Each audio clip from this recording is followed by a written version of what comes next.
जय श्री हरि विष्णु, जय श्री कृष्णा। श्रीमद् भगवद गीता के तीसरे अध्याय का महात्म्य। श्री भगवान कहते हैं, प्रिय जनस्थान में एक जड़ नामक ब्राह्मण था जो कौशिक वंश में उत्पन्न हुआ था। उसने अपना जातीय धर्म छोड़कर बनिए की वृत्ति में मन लगाया। उसे पराई स्त्रियों के साथ व्याभिचार करने का व्यसन पड़ गया था। वह सदा जुआ खेलता, शराब पीता और शिकार खेलकर जीवों की हिंसा किया करता था। इसी प्रकार उसका समय बीतता था। धन नष्ट हो जाने पर वह व्यापार के लिए बहुत दूर उत्तर दिशा में चला गया। वहां से धन कमाकर घर की ओर लौटा। बहुत दूर तक का रास्ता उसने तय कर लिया था। एक दिन सूर्यास्त हो जाने पर जब दसों दिशाओं में अंधकार फैल गया, तब एक वृक्ष के नीचे उसे लुटेरों ने धर दबाया और शीघ्र ही उसके प्राण ले लिए। उसके धर्म का लोप हो गया था, इसलिए वह बड़ा भयानक प्रेत हुआ। उसका पुत्र बड़ा धर्मात्मा और वेदों का विद्वान था। उसने अब तक पिता के लौट आने की राह देखी, पर जब वे नहीं आए तब उनका पता लगाने के लिए वह स्वयं भी घर छोड़कर चल दिया। वह प्रतिदिन खोज करता, मगर राहगीरों से पूछने पर भी उसे उनका कुछ समाचार नहीं मिलता था। तदंतर एक दिन एक मनुष्य से उसकी भेंट हुई जो उसके पिता का सहायक था। उसने उसको सारा हाल बता दिया। पिता की मृत्यु पर पुत्र को बहुत शोक हुआ। वह बड़ा बुद्धिमान था। बहुत कुछ सोच विचार कर पिता का पारलौकिक कर्म करने की इच्छा से आवश्यक सामग्री साथ लेकर उसने काशी जाने का निश्चय किया। मार्ग में 7-8 मुकाम डालकर वह 9वें दिन उसी वृक्ष के नीचे पहुंचा जहां उसके पिता मारे गए थे। उस स्थान पर उसने संध्या उपासना की और गीता के तीसरे अध्याय का पाठ किया। इसी समय आकाश में बड़ी भयानक आवाज हुई। उसने अपने पिता को भयंकर आकार में देखा। फिर तुरंत ही अपने सामने आकाश में उसे एक सुंदर विमान दिखाई दिया जो महान तेज से व्याप्त था। उसमें अनेकों क्षुद्र घंटिकाएं लगी हुई थी।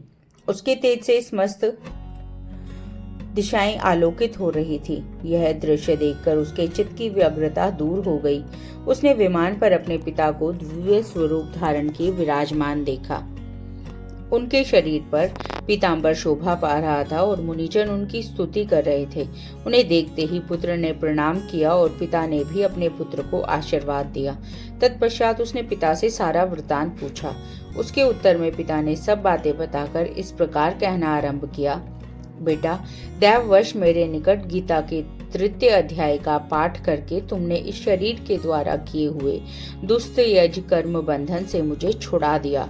अतः अब घर लौट जाओ, क्योंकि जिसके लिए तुम काशी जा रहे थे वह प्रयोजन इस समय तृतीय अध्याय के पाठ से ही सिद्ध हो गया है।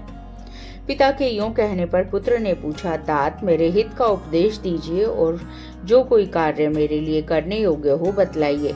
तब पिता ने उससे कहा, अनघ, यही कार्य फिर करना। मैंने जो कर्म किया है वही मेरे भाई ने भी किया था। इससे वे घोर नरक में पड़े हैं। उनका भी तुम्हें उद्धार करना चाहिए और मेरे कुल के और जितने लोग नरक में पड़े हैं उन सब का भी तुम्हारे द्वारा उद्धार हो जाना चाहिए। यही मेरा मनोरथ है।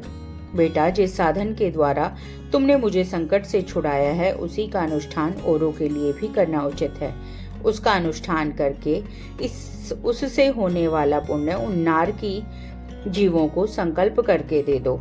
इससे वे समस्त पूर्वज मेरी ही तरह यातना से मुक्त हो स्वल्प काल में ही श्री विष्णु के परम पद को प्राप्त हो जाएंगे। अपने पिता का यह संदेश सुनकर पुत्र ने कहा, तात, यदि ऐसी बात है और आपकी भी ऐसी रुचि है तो मैं समस्त नारकी जीवों का नरक से उद्धार कर दूंगा। यह सुनकर उनके पिता बोले, बेटा, एवमस्तु, तुम्हारा कल्याण हो। मेरा अत्यंत प्रिय कार्य संपन्न हो गया। इस प्रकार अपने पुत्र को आश्वासन देकर उसके पिता भगवान विष्णु के परम धाम को चले गए। तत्पश्चात वह भी लौटकर जनस्थान में आया और परम सुंदर भगवान श्री कृष्ण के मंदिर में उनके समक्ष बैठकर पिता के आदेशानुसार गीता के तीसरे अध्याय का पाठ करने लगा।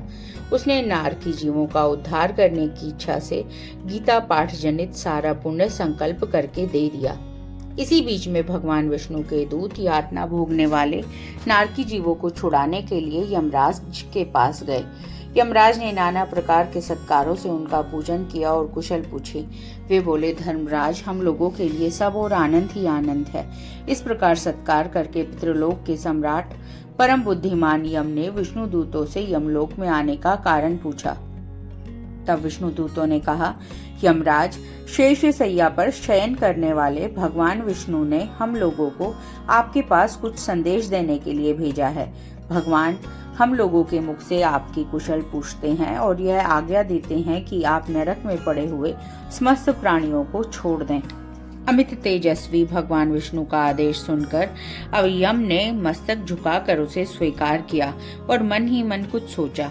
तत्पश्चात मदोन्मत्त नारकी जीवों को नरक से मुक्त करके उनके साथ ही वे भगवान विष्णु के वास स्थान को चले। यमराज श्रेष्ठ विमान के द्वारा जहाँ क्षीर सागर है वहां जा पहुंचे। उसके भीतर कोटि कोटि सूर्यों के समान कांतिमान नीलकमल दल के समान श्याम सुंदर लोकनाथ जगत गुरु श्री हरि का उन्होंने दर्शन किया। भगवान का तेज उनकी शैया बने हुए शेषनाग के फणों की मणियों के प्रकाश से दुगना हो रहा था। वे आनंद युक्त दिखाई दे रहे थे। उनका हृदय प्रसन्नता से परिपूर्ण था। भगवती लक्ष्मी अपनी सरल चितवन से प्रेम पूर्वक उन्हें बार बार निहार रही थी। चारों ओर योगीजन भगवान की सेवा में खड़े थे। उन योगियों की आंखों के तारे ध्यानस्थ होने के कारण निश्चल प्रतीत होते थे। देवराज इंद्र अपने विरोधियों को परास्त करने के उद्देश्य से भगवान की स्तुति कर रहे थे। ब्रह्मा जी के मुख से निकले हुए वेदांत वाक्य मूर्तिमान होकर भगवान के गुणों का गान कर रहे थे। भगवान पूर्णतः संतुष्ट होने के साथ ही समस्त योनियों की ओर से उदासीन प्रतीत होते थे। जीवों में से जिन्होंने योग साधना के द्वारा अधिक पुण्य संचय किया था, उन सबको एक ही साथ वे कृपा दृष्टि से निहार रहे थे।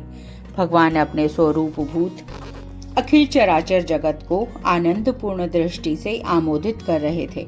शेषनाग की प्रभा से उद्भासित एवं सर्वत्र व्यापक दिव्य विग्रह धारण किए नीलकमल के सदृश श्याम वर्ण वाले श्रीहरि ऐसे जान पड़ते थे मानो चांदनी से घिरा हुआ आकाश सुशोभित हो रहा हो। इस प्रकार भगवान की झांकी करके यमराज अपनी विशाल बुद्धि के द्वारा उनकी स्तुति करने लगे। तब यमराज बोले, संपूर्ण जगत का निर्माण करने वाले परमेश्वर, आपका अंतःकरण अत्यंत निर्मल है। आपके मुख से ही वेदों का प्रादुर्भाव हुआ है। आप ही विश्व स्वरूप और उसके विधायक ब्रह्मा हैं। आपको नमस्कार है। अपने बल और वेग के कारण जो अत्यंत दुर्घर्ष प्रतीत होते हैं, ऐसे दानवेंद्रों का अभिमान चूर्ण करने वाले भगवान विष्णु को नमस्कार है।